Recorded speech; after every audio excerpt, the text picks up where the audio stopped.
गंवार ससुराल। दीपक की माँ ने उसे बहुत मेहनत के साथ सरकारी नौकरी तक पहुंचाया। अब नौकरी सरकारी तो दीपक को शादी के लिए रिश्ते आने शुरू। देखिए, मेरी बेटी पढ़ी लिखी है, आपके बेटे के लिए सही रहेगी। आप फोटो छोड़ जाइए, मैं दीपक को दिखा दूंगी। रुकिए, मैं पानी लाती हूँ। दीपक की माँ पानी लेने जाती है तो राधा का पिता घर देखता है। खटिया, स्टील के बर्तन, जमीन में बिस्तर। हे भगवान, कितना पैसा लगाना होगा मुझे इस घर को ठीक करने के लिए। मेरी राधा तो यहाँ रह ही नहीं पाएगी। राधा के पिता आसपास देख रहे थे कि तभी दीपक की माँ आ जाती है। वो क्या है ना, दीपक के पिता का बहुत जल्दी ही देहांत हो गया था, तो मैंने ही सारा घर संभाला। अब या तो महंगे फर्नीचर लगा लेती या लड़का पढ़ा लेती। तभी घर आपको ऐसा लग रहा है। अरे वो तो मेरी बेटी आएगी तो कुछ तो लेकर आएगी। अरे नहीं नहीं, दीपक तो दहेज के खिलाफ है। अब तो वो अच्छी सरकारी नौकरी कर रहा है तो खुद ही सब बना लेगा। पिता को तो बस किसी भी हालत में सरकारी नौकरी कर रहे दीपक को दामाद बनाना था, तो उसने दीपक के घर आना जाना शुरू कर दिया और फाइनली दीपक की शादी राधा से हो जाती है। शादी के बाद माँ चाय देना जरा। माँ चाय लेकर आती है। अब तो राधा से मांगा कर, तेरी बीवी आ गई है। पूजा कर रही थी, पूजा से उठा कर ले आया। राधा कप देखती है, छोटे छोटे कप। ये कप तो मेले में मिलते हैं, 25 की 12। वही वाले है ना? हाँ बहू, यहाँ मेला लगता है ना कार्तिक में। मैं तो साल भर के कप उठा कर ले आती हूँ। साल भर के कप एक ही बार में? और क्या फायदा बार बार महंगे कप खरीदने का। सही तो है, इस बार मेले से तुम अपनी पसंद का कप ले आना। क्यों माँ? ठीक है, कप तो मैं ले आऊँगी, लेकिन मेले से नहीं। अच्छा वो क्या है ना, मेरी चाचा मामा की बेटी आने वाली है आज घर, तो आप मिलकर जाइए ना। अरे नहीं नहीं, आज तो मंत्री जी का दौरा है, जल्दी जाना होगा। ठीक है बेटा, तू जा, मैं खाना पैक कर देती हूँ। स्टील के डिब्बे में माँ टिफ़िन पैक करती है। ओहो, ऐसा लग रहा है कि कोई मजदूर का खाना पैक हुआ है। क्या माँ जी, आजकल तो इतने स्टाइलिश स्टाइलिश टिफ़िन आ रहे हैं।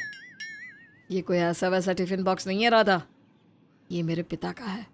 वो मजदूर ही तो थे। अरे लेकिन वो मजदूर थे ना, तुम तो सरकारी अफसर हो।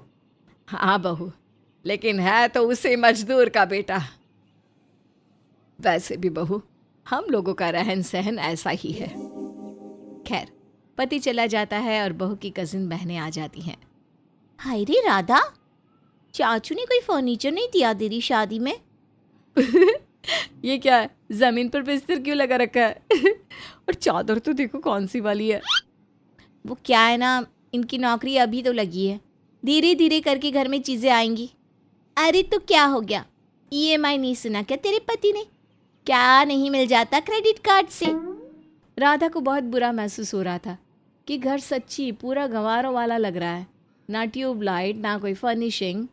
सास पानी लेकर आ जाती है, स्टील के ग्लास में पानी। माँ जी, कांच का ग्लास। अरे बहू, वो ऊपर रखा है ना, हाथ नहीं गए मेरे।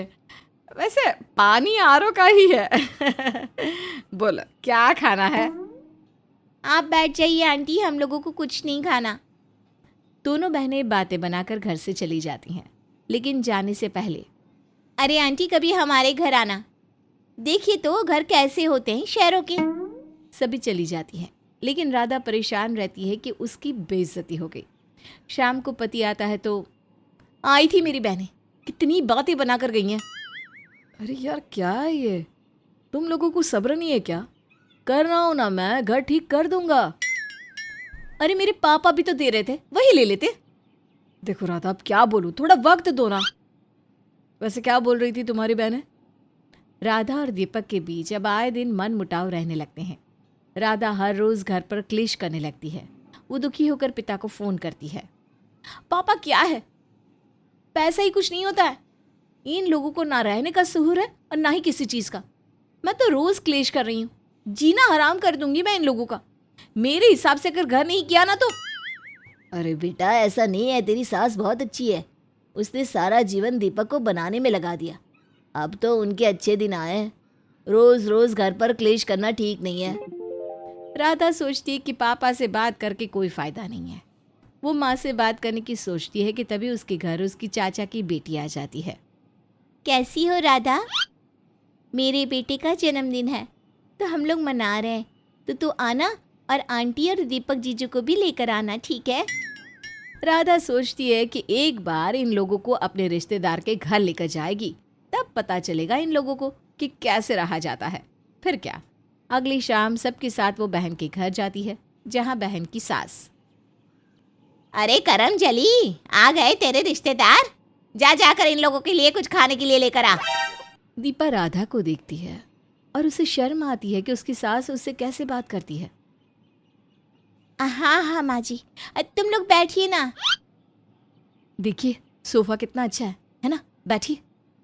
सास बैठती है कि दीपा की सास। बहन जी, एक कुर्सी भी इसके बाप ने ठीक नहीं दी। अरे ऐसे भिखारियों से पाला पड़ा है। अब हमें क्या पता था कि दहेज के नाम पर ये लोग सस्ते फर्नीचर पकड़ा देंगे। हम तो लूट ही गए, वरना मेरे बेटे की सरकारी नौकरी थी, मोटे मोटे पैसे लेकर लोग खड़े थे। सास राधा की ओर देखती है। राधा तो शर्म के मारे डूबी जा रही थी। दीपा चाय पानी लाकर रखती है कि ओए, सारा दिन मायके वालों की खातिरदारी में ही लगी रहेगी। तुझसे कहा था ना तेरे बाप से 5 लाख लेकर आना है। अभी तो चुप हो जाइए, बच्चे का जन्मदिन है, मेहमान आए हैं। हाँ तो आए हैं तो। अरे दीपक भाई, आपकी भी तो सरकारी नौकरी है, जरा बतलाइए क्या दिया है राधा के पापा ने, झटका कि नहीं इन लोगों को अच्छे से।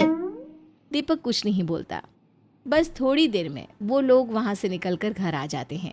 राधा का व्यवहार अब बदलने लगता है, लेकिन फिर भी कभी कभी भूत चढ़ ही जाता है। एक दिन, राधा वो तुम्हारी छोटी बहन को देखने लड़के वाले आ रहे हैं, तो शाम को पापा ने हम दोनों को भी बुलाया है। ठीक है, मैं तैयार हो जाऊंगी। बहू, ये लइए मेरा हार, यही एक बस बचा कर रखा था, तो शाम को पहन कर जाना। हाँ। राधा की आंखों में चमक आ जाती है। कहाँ तो उसकी बहनों की सास इतनी बुरी और कहाँ इसकी सास। शाम को वो पति के साथ पहुंचती है। दीदी, जीजू, अच्छा हुआ आप लोग आ गए, मुझे तो घबराहट हो रही है। अरे क्यों, क्या हो गया, हम है ना। ये बोलकर वो गीता के सर पर हाथ फेर देता है। जीजू, आपके आ जाने से हम लोगों के परिवार में बेटे की कमी पूरी हो गई। पिता भी गीता और राधा को देखता है और कहता है, भगवान से यही प्रार्थना है कि मेरी गीता को भी राधा की जैसा ही ससुराल मिले। राधा मन में सोचती है, मुझे तो गंवार घर में ब्याह दिया, पता नहीं गीता के लिए भी क्यों ऐसा घर देख रहे हैं। गीता, तू ना पापा से अच्छा सा फर्नीचर ले जाना, पहले ही बता दे रही हूँ, और क्रॉकरी का सेट तो मैं गिफ्ट कर दूंगी। दीपक समझ रहा था कि राधा उसे ही ताने दे रही है, लेकिन वो कुछ नहीं कहता। लड़के वाले आते हैं, बात पक्की हो जाती है। तो सरकारी नौकरी है आपकी, ससुर जी ने तो घर भर दिया होगा आपका। नहीं, आप ही ने कहा ना सरकारी नौकरी है मेरी, तो तनख्वाह भी मिलती है। मैं खुद ही सक्षम हूँ सारी खरीदारी के लिए। वैसे भी जहाँ हम लोग रहते हैं वो शहर का पुराना इलाका है, तो वहाँ कुछ खरीदना लाना ये सब संभव नहीं है। मैं एक कोठी बनवा रहा हूँ सिविल लाइंस में, और फर्नीचर के लिए दिल्ली से इंटीरियर डिज़ाइनर्स की एक टीम भी लगवा दी है काम पर। अगले साल तक काम हो जाएगा, फिर हम वहीं शिफ्ट हो जाएंगे। राधा दीपक को देखती रह जाती है कि इतना सब हो रहा है और उसे पता ही नहीं। मैं तुम्हें सरप्राइज़ देने वाला था। सभी खुश हो जाते हैं। गीता को जो लोग देखने आए थे वो भी बिना पैसे की शादी तय कर जाते हैं। पिता खुश हो जाते हैं कि उन्हें अच्छा घर और अच्छा दामाद मिला, तो वहीं राधा की आंख में भी आंसू आ जाते हैं। वो पति के साथ अपने उसी गंवार ससुराल में वापस आ जाती है, लेकिन इस बार उसे खुशी होती है कि वो एक अच्छे परिवार की बहू है।